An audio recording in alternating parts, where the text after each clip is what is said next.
Bonjour coach. Bonjour. Au revoir déjà parce que j'étais pas là dans la reprise. Ah bah alors, qu'est-ce qui se passe? Je sais pas, un peu de retard à l'allumage.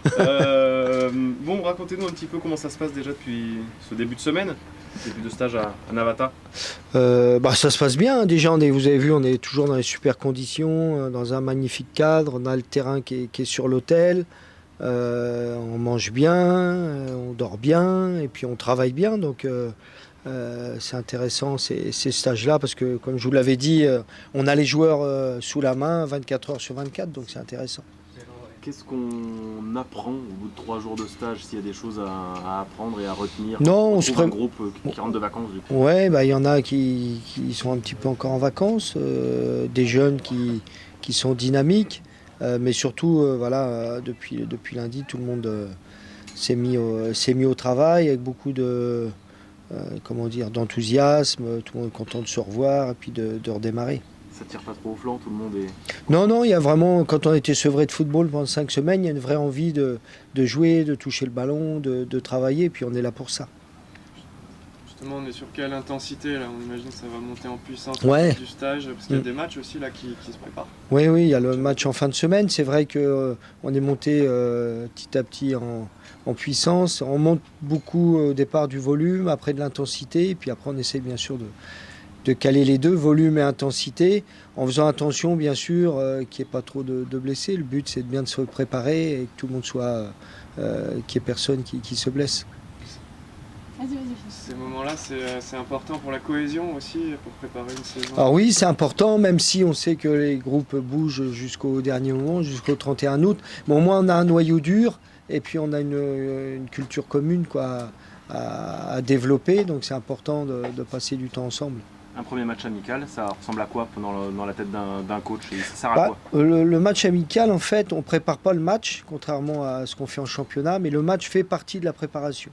C'est-à-dire qu'on va certainement doubler veille de match, avoir un gros travail, donc on ne prépare pas le match. Par contre, après, c'est intéressant de se reconfronter à la compétition, même si c'est des matchs amicaux, de retrouver des sensations et puis d'aller toujours chercher à gagner, même si c'est des matchs amicaux.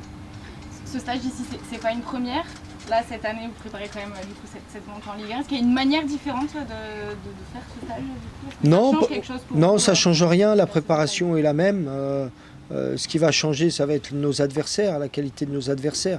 Mais dans le travail, dans notre jeu, on est plutôt dans la continuité et puis à essayer de se perfectionner. Il n'y a pas une approche différente, même c'est la Ligue 1, tout le monde attend ça depuis 3 ans au club. Ouais, mais vous avez vu que les terrains sont à la même distance, qu'on va faire quand même du 11 contre 11.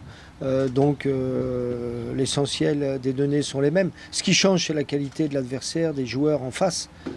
Et c'est là où il faudra que nous, on monte aussi notre niveau, que ce soit technique, tactique, athlétique.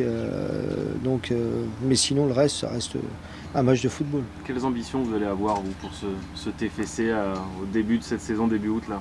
Bah, on voulait pas trop se mettre de limites, parce que du coup, ou si on en a, on va essayer de les repousser. Le but, c'est de faire la meilleure place possible dans ce championnat-là. Mais on part un peu dans l'inconnu, comme à chaque fois en début de saison. On va voir où on va se situer. Et le but, c'est d'aller le plus haut possible. On a vu des jeunes joueurs qui étaient avec vous, qu'on découvre un petit peu avec les professionnels. Ils sont appelés à régulièrement s'entraîner avec vous cette saison. On va voir, ça va dépendre de leur niveau. C'est ça qui est intéressant en stage, ça permet de les découvrir. Et puis ceux qui ont vraiment un niveau intéressant, de pouvoir continuer, soit à les garder, soit à ce qu'ils reviennent ponctuellement avec nous. Mais c'est comme toujours, la vérité va sortir du terrain. Mais je suis content aussi qu'on intègre à chaque fois en prépa 5-6 jeunes du centre de formation, sachant qu'on avait déjà intégré l'année dernière 8-9 jeunes. Donc on se retrouve presque avec 10-12 jeunes joueurs issus du centre. Les internationaux qui ne sont pas encore là, vous avez des dates de... Oui, alors je les ai pas en tête parce qu'en fait ça dépend de leur dernier match. Il y en a qui ont arrêté début juin, d'autres 8 juin, d'autres 14 juin. Donc leur arrivée va être décalée courant juillet. C'est à la carte, quoi. C'est au cas par cas. Ouais, en fait, je voulais laisser 4 semaines de vacances et on a calculé les 4 semaines par rapport à leur dernier match. C'est pour ça qu'ils vont être un peu en décalage. Et Branko Van Den Bomen, qui n'est pas encore avec vous, il vous rejoindra là sur le stage? Le stage, non, c'est lundi. Là, il devait nous rejoindre aujourd'hui ou demain. Mais il y a eu un contretemps, donc il sera lundi avec nous à Toulouse. Rhys était là, Ouais, il s'est pas entraîné, ouais. il a joué à cache-cache avec nous toute la matinée. Pourquoi Ah, ça, j'ai pas vu. Par contre, je peux vous dire pourquoi il s'entraîne pas. Il a un petit problème à l'adducteur, rien de méchant. Comme Cléris Herbert, ce sont les deux où un petit souci de grade 1. Donc pas méchant, mais qu'il faut ménager. C'est pour ça que vous ne l'avez pas vu sur le terrain ce matin. C'est bon pour vous? Nickel. Ouais.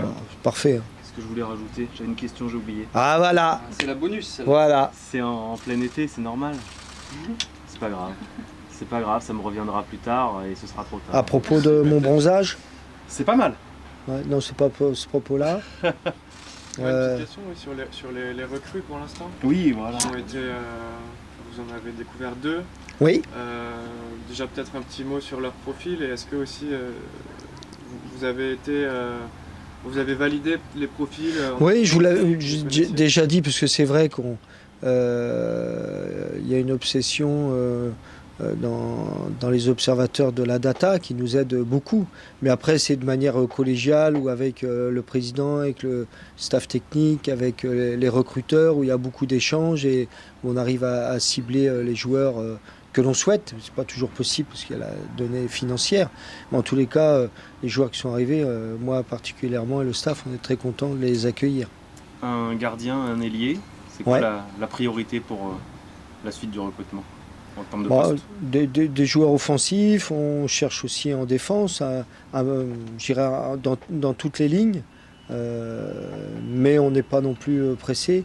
Il faut mieux avoir un très bon joueur que d'avoir un joueur moyen très rapidement, quoi. Sur ce stage, une dernière petite question. Comment on arrive à occuper tout le monde en dehors des séances foot? Déjà, il y en a 2 par jour, donc à part cet après-midi, mais je pense que les kinés sont déjà pleins.